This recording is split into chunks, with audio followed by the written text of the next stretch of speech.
Yeah, it was, we got the big pick six right before the half. That kind of, I don't want to say settled everything down, but got the guys some kind of positivity before the half because at that point it wasn't going real well on either side of the ball. It was pretty incredible transition at halftime. I felt like, there were some adjustments that were made. We had some unfortunate things happen in warm-ups, and the big part of the game plan kind of got taken away from us at that point. So we made some changes in the second half and opened up the third quarter with it. Had some success with it, so we just rolled with that offensively. Defensively, I thought we made some good adjustments with some calls that Bubs was making, and to be honest with you, I thought as a whole we tackled better in the second half, stayed on blocks in the second half. Guys made plays offensively. It was really cool at halftime to see the guys kind of take ownership of the situation themselves. There wasn't a whole lot of yelling and screaming going on by anybody on the staff. The guys were real calm and knew we had a whole half to play, and we were going to go down swinging at least. So got back right in the game, and you could kind of see the momentum shift there late in the third quarter, and Drew hits that field goal from 49 yards away, and the tables kind of seemed like they turned in our favor, and it went from a game where you had 18 snaps at halftime, nothing going right, to our guys felt like we couldn't get the ball back fast enough, just get it back to us, and things were going well. So incredible transformation at halftime from what we looked like in the first half to the second half. It was two completely different teams. I give a lot of credit to our guys for that. Like I said, it would have been very easy to go in at halftime and be animated and say and do some things to try to spark a fire. But by the time we got from the sideline to the locker room at halftime, I think I said it after the game, you had guys like Sam Kinney and Will Moreno, the Q, who was banged up, speaking up, Michael Bates. The message that was coming from our leadership in our locker room was exactly what you would want to hear as a coach. We didn't have to say anything.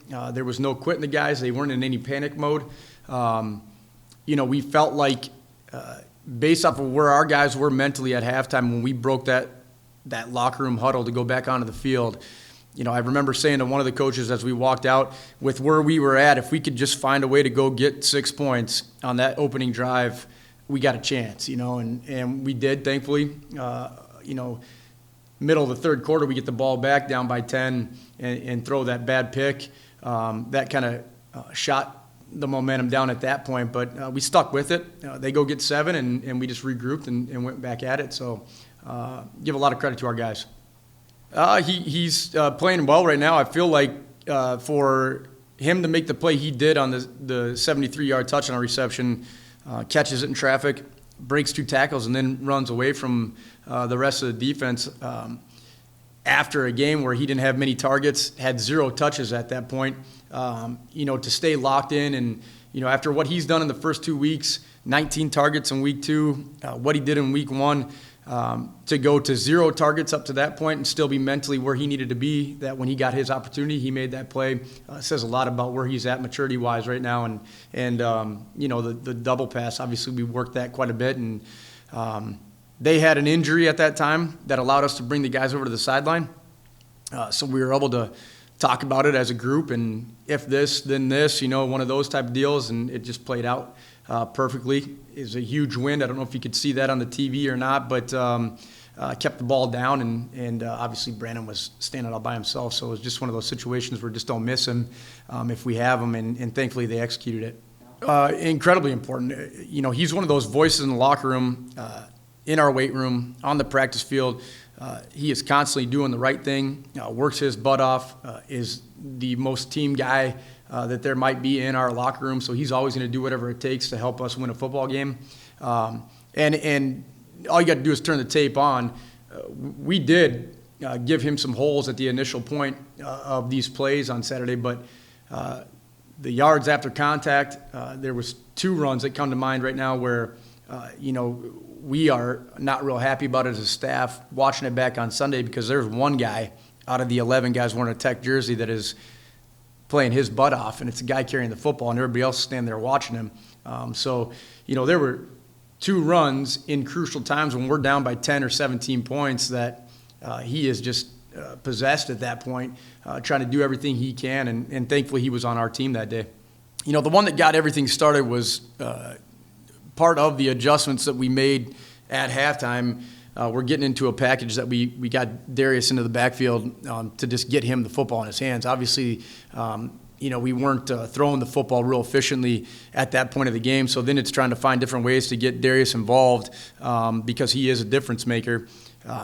You know, so on the second down of that first series, we get him in the backfield to run a jet sweep, and they do a nice job of cutting it off. He puts a foot in the ground, and then all of a sudden he's 50 yards downfield.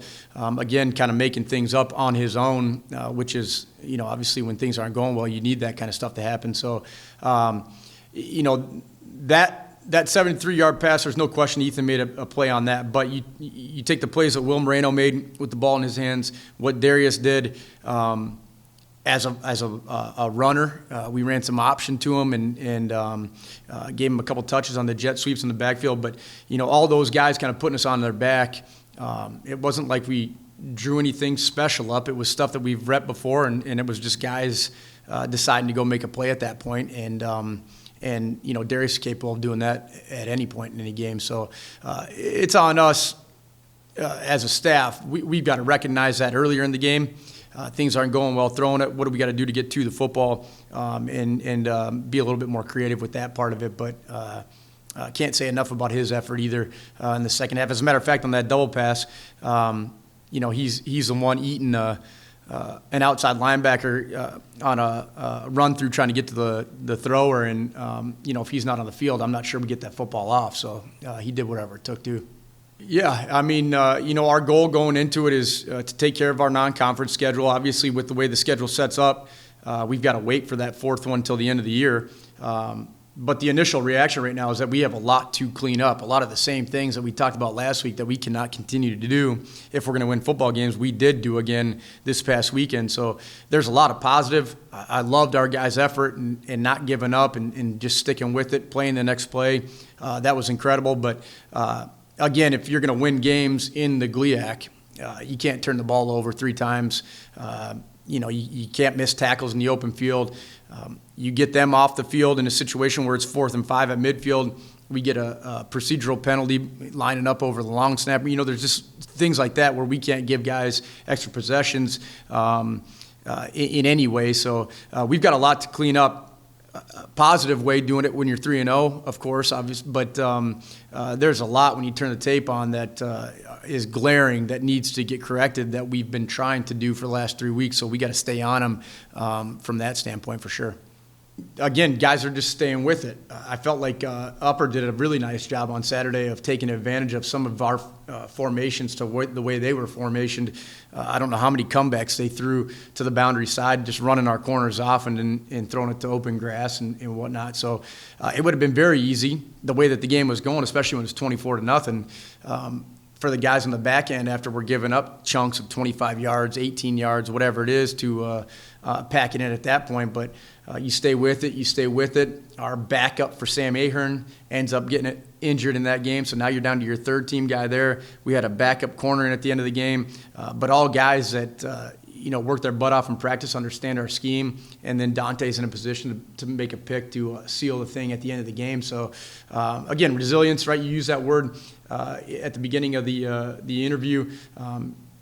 It's as much in the back end as it was anywhere else on the team on Saturday with the way things were going. To stay with it and be there in a position mentally to make that play at the end of the game was awesome. Yeah, are we talking Owen Watson? Yeah, I mean, he another kid that works his butt off. You know, he sat behind some good players these last 2 years. He's finally getting his crack at it this year. But he's just another guy that is 100 miles an hour on every single play. You know, if he gets there, he's a big physical kid. He's going to make the tackle. You know, he had the pick in week 1, obviously. So another guy, student of the game, understands what we're doing defensively. He and Mark Sipple standing next to each other are a great combo in terms of how they communicate and how they play off each other. But just another guy that good things happen when you play your butt off on every single snap, and he's a testament to that. We do need to be better tackling in space. There was times where we got home in the backfield and the guy rolls out of it and ends up getting a +5 yard gain, whatever it is, rather than a 10-yard loss. But we do need to be better with that part of it. Having said that, in that particular game on Saturday, when you only run 18 snaps in a half, I think we had 3 first downs. The defense is on the field way too often for too long, right? So all the stuff that we're trying to get them to get better at, when you're gassed on the field for an entire half, a lot of times those tackles in open space become even harder than they already are. So, we got to be able to help them out with that part of it, staying on the field and sustaining drives. But, that's one thing that I think no matter how your season's going, tackling an open field is something that you don't get to work on it as much as you used to back in the day, where you're tackling to the ground in practice. So you're trying to simulate those drills. With tackling dummies or tagging off the hip in practice, it's not the same deal. So, but our guys know that the answer to that, right, is rather than getting one hat to the football, we got to get multiple there so that we're gang tackling rather than trying to do it one-on-one. But they'll get better, and they were better in the second half. That would be the one thing in the first half that I think every one of us walking out the field coaching-wise that's what we needed to get cleaned up, because we were always in good spots. We just for whatever reason, that first half just weren't making the plays. Everything. Big, athletic, fast. They're deep. We sit here and talk about creating depth on our roster, and they've got it. They do an incredible job in the portal, and they've got talent all over the field. They're going to be aggressive on the edges offensively, so we're going to start seeing more man coverage and that type of deal. Very high pressure team, so they're going to heat up the queue. And based off of what we've done the last 2 weeks from that position, I would imagine they're going to try to get to him early, see if they can get him rattled. So we're going to have to be prepared for that part of it. Offensively, they're athletic. The Q is back, threw for 1 million yards last year. Big arm, physical kid. And then obviously they get the transfer tailback from Wayne State the last 2 years.